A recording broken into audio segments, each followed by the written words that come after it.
72250. Bem, vamos explicar o que é alienação parental, né? Porque esse nome, assim, grande, às vezes a gente pensa em montes de coisa, mas na verdade é um comportamento, né, doutor Cláudio, boa tarde, que boa já tarde. Existe em algumas situações quando os casais se separam. Infelizmente, isso acontece. Eu, quando conversava com a doutora Célia em outras ocasiões, boa tarde, doutora Célia, falava muito disso. Não deixe que a situação do casal interfira na relação com a criança, com o filho, com a filha, porque depois essas consequências são bem piores, viu? Olá, se você está separando, você está nesse processo agora, não coloque seu filho no meio dessa confusão, não faça dele bucha de canhão, escudo, né? Ou senão um detetive na casa do outro, porque tem dessas coisas, né? Infelizmente.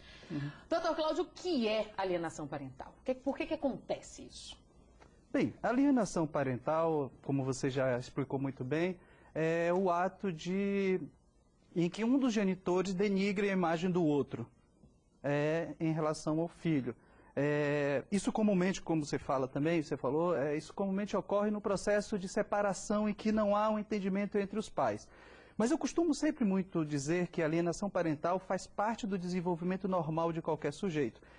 O desenvolvimento de uma criança, ele ocorre com processos de alienação e separação constante. Alienação e separação do pai, alienação e separação da mãe. O que é realmente problemático é quando a alienação ela é levada ao extremo. Entendi. Quando um dos cônjuges ou familiares próximos começa a ferir a imagem do pai ou da mãe que não estão presentes. Judicialmente, doutora Célia, como é que isso funciona, né? Lá, na hora que um dos dois movimenta uma ação, minha ex-mulher está dizendo para meu filho que eu sou isso e aquilo, ou meu ex-marido está dizendo para minha filha que eu não presto, porque geralmente quando arranja um outro marido, né, um outro companheiro, essas coisas infelizmente ainda acontecem.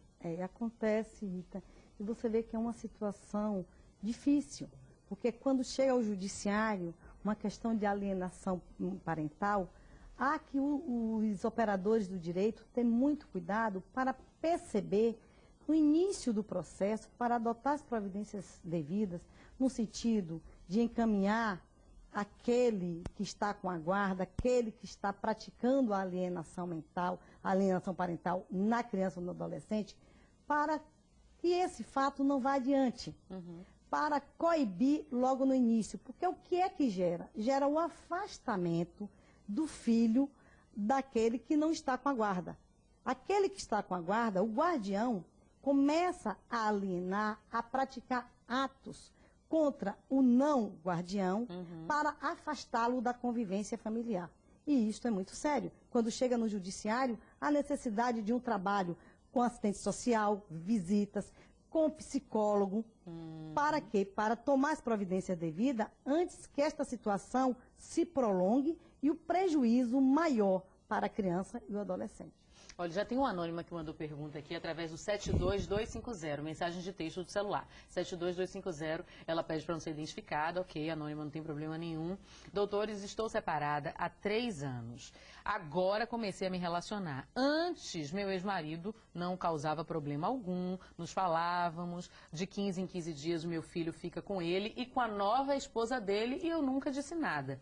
Agora que estou me relacionando com outro homem e estamos pensando em morar juntos, ele começou a me atacar para o meu filho. Meu filho tem 6 anos e ele diz para o meu filho constantemente... Peraí que ela mandou algumas mensagens, porque não dá para mandar mensagens longas pelo celular, minha gente.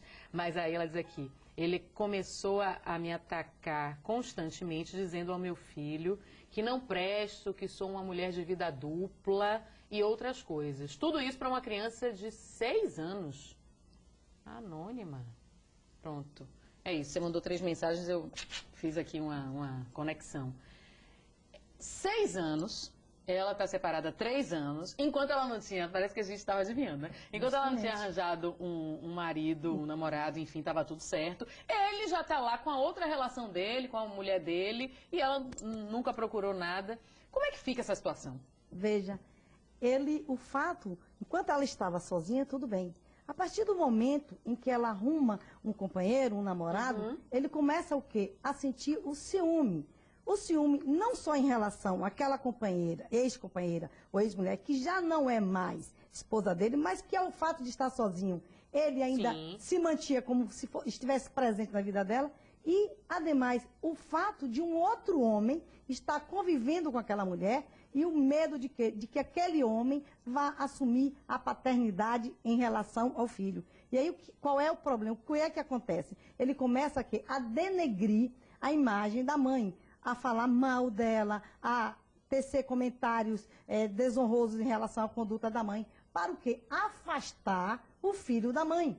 E é daí onde você precisa já começar um trabalho, porque a alienação parental tem consequências. Exatamente. Se constatado judicialmente que há alienação parental, o guardião pode perder a guarda, pode acontecer a suspensão do pátrio-poder ou até mesmo a perda do pátrio-poder.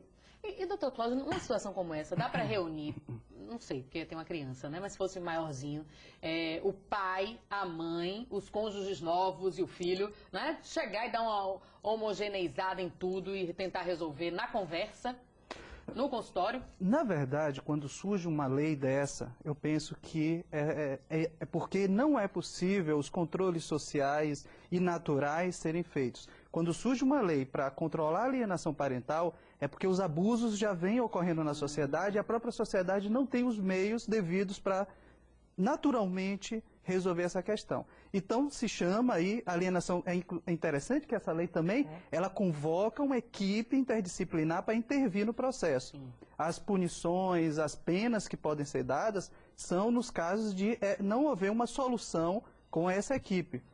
Uma equipe com psicólogo, assistentes sociais e outros profissionais que possam contribuir no processo. Teoricamente, essa equipe deveria trabalhar as diferenças que há aí no processo para que amenize qualquer tipo de conflito e permita que haja um desenvolvimento sadio da criança. Sim. Quando não, aí deve-se aplicar as penas devidas para, até como a doutora falou, a inversão da guarda também, que é possível. É interessante que a lei também ela tinha uma parte que falava que o alienador poderia ser preso, mas aí foi vetada essa parte. Certo. E a gente vai continuar conversando sobre esse assunto, desenvolvendo essa questão aqui no Boa Tarde Bahia, com a sua participação. Eu tenho que ir para o intervalo rapidíssimo. Na volta, tem a doutora Iracilda Oliveira, Departamento de Polícia Técnica do Estado da Bahia, falando sobre carteira de identidade. Um monte de gente perguntando aqui sobre documento, hein? Tá com medo, daqui a pouco eu volto.